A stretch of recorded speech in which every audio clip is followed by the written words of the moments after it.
Sir Indian Christian federation start చేసిన తర్వాత మీరు వెళ్తున్న ప్రయాణాల్లో చాలా సమస్యలు ఎదుర్కొని ఉంటారు బహుశా. సో అది ఒక ఎత్తు అయితే మీరు ఏ విషయాల మీద ఫోకస్ చేశారు? లేకపోతే దేని గురించి మీరు ఆలోచన చేయబోతున్నారు? అసలు మీ ప్రధాన లక్ష్యం ఏంటి అనే దాని గురించి మాట్లాడాలంటే దాని గురించి ఏం చెప్తారు? 100% భారతదేశంలో ఉన్నటువంటి వాళ్ళందరూ సమానమే.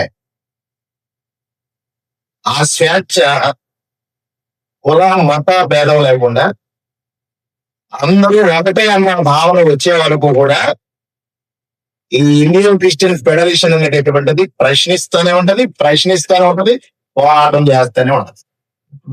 పోరాటాలు చేయడం వల్ల ఇబ్బందికరమైన వాతావరణం ఎదురవుతాయి. అంటే ఏమైనా ఎదురై ఉంటాయా మీ లైఫ్ లో?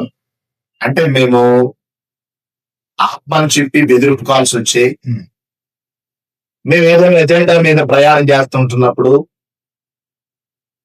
మీరు ఆగుతారా ఆగండి, లేకపోతే మేము మిమ్మల్ని ఎలాగ అటాక్ చేయాలో మేము చేస్తాం, మీ గురించి అన్నీ తెలుసు అని ఇలాంటి బెదిరింపులు సహజమే పోరాటాలు చేసేవాడి మీద.